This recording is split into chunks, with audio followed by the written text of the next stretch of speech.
In Title Update 10, a lot of weapons will be getting buffs and nerfs. In this video, I have narrowed down the categories to select the weapons that you should start farming on your main account if you don't have them already. I know some of these weapons have been scrapped in the past because they just didn't perform up to par, but they will become suitable for certain builds in the future and make existing builds even stronger. I have selected the ones with the biggest changes, and I will have them on the screen as well.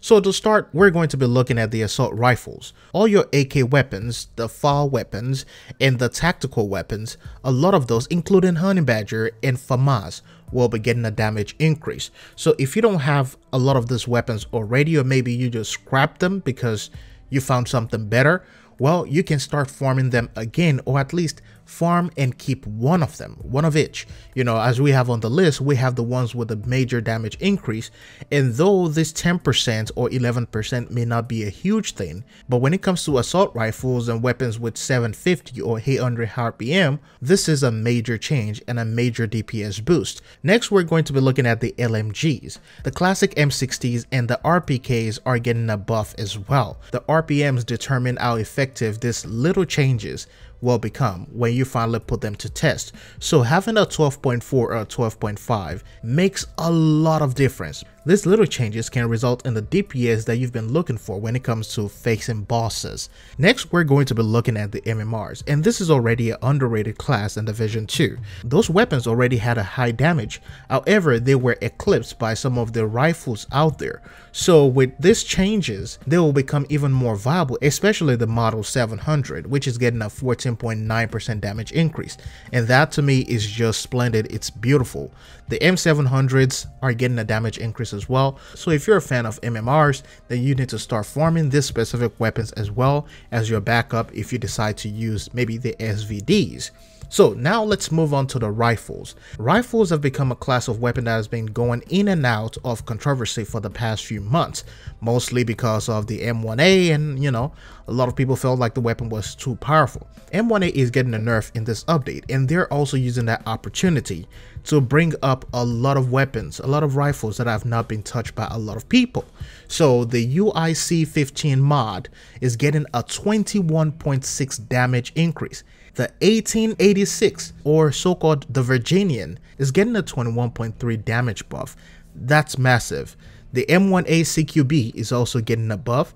The lightweight M4 and the SIG 716 classes is getting their own buff as well. Remember, when the M1A first got its nerf, I told people, hey, you have to look at some other weapons that are incredible and amazing. But a lot of people didn't look at it just because the M1A was still king. So with this upcoming balances, rifles are going to give you more variety to choose from instead of just sticking to one of them. The next one is going to be the most surprising of them all, and that is going to be the SMGs. This is one class that I felt was really good, but wasn't viable in most high-level runs, mainly because of the range, and of course when you're looking at fall-off range, it affects your damage as well. So the Tommy gun is getting a 38.8 damage buff. That is a lot. 38.8 is like saying it's getting a 50% buff. So that is one of those cool things out there, and if you don't have a Tommy gun already, or if you scrapped it, then go ahead and start farming it, because that SMG is going to be a beast very soon. The PP19 is getting a 29.6% damage increase. Enhanced PP19 is also getting the same thing. The MP7, the MPX, the P90 is finally getting a buff. So Emmeline's guard is going to feel even more powerful now, because that weapon has been getting suppressed by the Vector SBR. So yeah, it's actually good to see some changes.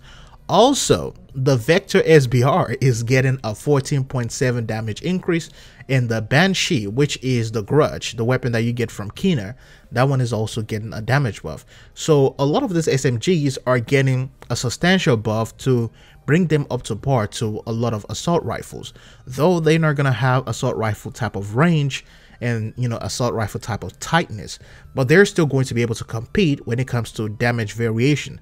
Shotguns are also getting some buffs, and I'm glad to see this as well. The damage buff for a shotgun is not as massive as the SMGs, mainly because they already have a high base stat, but this base damage increase will also improve their effective range. So the M870s are getting a 23.3% damage increase, the Super 90s is getting the same thing, the SASG-12 is getting a 21.3, the Tacticals, the Black Markets, and the SPAS 12 is also getting a buff. The KSG, which is a very underrated shotgun, that one is getting a 9% damage increase. So I'm really excited to see some of those things and how they're going to rebalance the game, because what this is going to do is it's going to stop everyone from just going into this narrow playing field where everybody's just using rifles or everybody's just using shotguns.